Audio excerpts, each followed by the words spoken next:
అరుణమ్మ వంటలు. హాయ్ అండి, నేను అరుణ శ్రీనివాస్. ఈ వీడియోలో మీకు ములక్కాడ దోసకాయ కర్రీ విత్ కర్రీ పౌడర్తో ఎలా తయారు చేయాలో మీకు చూపించబోతున్నాను. ఈ కర్రీ పౌడర్ యూజ్ చేయడం వల్ల కర్రీకి టేస్ట్ వస్తుంది, అలాగే చాలా ఆరోగ్యం అండి.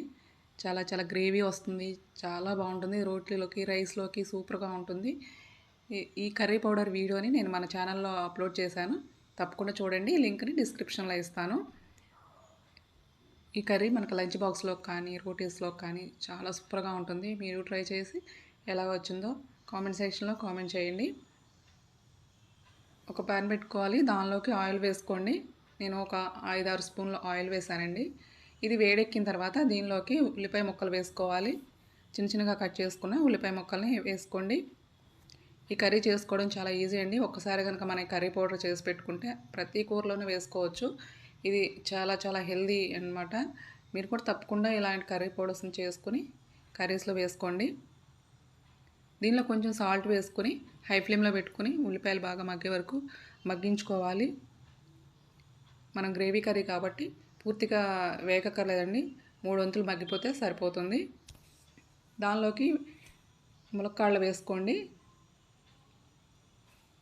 ఇలా చిన్న ముక్కలు కట్ చేసుకుని వేసుకోవాలి. ఉల్లిపాయ వేగక ముందే మనం కొంచెం ఈ లైట్గా వేగిన తర్వాత ఈ ములక్కాడలను యాడ్ చేసుకోవడం వలన ములక్కాడలు కూడా త్వరగా మగ్గుతాయి.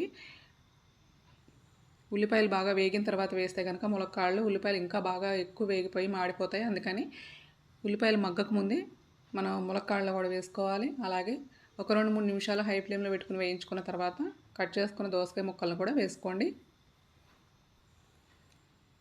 చిన్నగా కట్ చేసుకుని వేసుకోవాలి. ఇలా ములక్కాయ దోసకాయ కర్రీ కాంబినేషన్ సూపర్గా ఉంటుంది. మీరు కూడా ట్రై చేయండి. ఇలాంటి డిఫరెంట్ రెసిపీస్ కనుక ట్రై చేస్తే చాలా టేస్టీగా ఉంటాయి. ఇవన్నీ కూడా బాగా మగ్గే వరకు కొంచెం హై ఫ్లేమ్లో పెట్టుకొని కలుపుకుంటూ వేయించుకోవాలండి. దీనిలోకి ఉప్పు వేసుకోండి. ఉప్పు వేసుకుంటే త్వరగా ఫాస్ట్గా మగ్గుతాయి. ఈ ముక్కలు కూడా త్వరగా ఉడుకుతాయి అన్నమాట, అందుకని ఉప్పు వేసుకోండి. ఇలా కలుపుకుంటూ వేయించుకోవడం వల్ల అడగంటకుండా ఉంటుందండి. ములక్కాయ చాలా హెల్దీ అండి. తప్పకుండా మీరు డైట్లో ములక్కాడలను కనుక చేర్చుకుంటే ఆరోగ్యానికి మంచిది. అలాగే కర్రీస్ టేస్ట్ కూడా బాగుంటాయి. చూడండి, చాలా వరకు మగ్గిపోయింది. ఇలా మగ్గే వరకు కూడా మనం హై ఫ్లేమ్లో పెట్టుకుని వేయించుకుంటే ఫాస్ట్గా కర్రీ చేసేసుకోవచ్చు. ఆయిల్ కూడా ఇలా పైకి వచ్చేసింది కదా, ఇప్పుడు కొంచెం పసుపు యాడ్ చేసుకోవాలి. ఇవన్నీ కూడా బాగా కలిసే వరకు కలుపుకోండి. ఇంకా ఇలాంటి రెసిపీస్ మన ఛానల్లో చాలా ఉన్నాయండి, మీరు కూడా చూడండి. అలాగే నా ఛానల్ కనుక నచ్చితే సబ్స్క్రైబ్ చేసుకోండి, పక్కనున్న బెల్ మీద ప్రెస్ చేయండి. అప్పుడు ఆల్ అనే ఆప్షన్ వస్తుంది.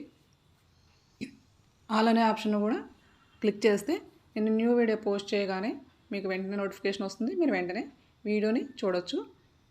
దీనిలోకి ఒక 2 స్పూన్ల కారం వేసుకోండి. నేను చిన్న స్పూన్తో వేసానండి. మీ టేస్ట్ని బట్టి మీరు వేసుకోండి. మీరు కారాన్ని తినేదాన్ని బట్టి మీరు యాడ్ చేసుకోండి. చూడండి, ఇదంతా కూడా బాగా కలుపుకోవాలి. ఎంతో టేస్టీగా ఎంతో హెల్తీగా మనం కర్రీస్ చేసుకుంటే అంత బాగుంటాయండి. దీనిలోకి కర్రీ పౌడర్ని యాడ్ చేశాను. కర్రీ పౌడర్ వీడియో లింక్ని డిస్క్రిప్షన్లో ఇస్తాను, తప్పకుండా చూసి మీరు కూడా చేసుకోండి. ఇది కూడా ఒకసారి ఇలా కలుపుకోవాలి.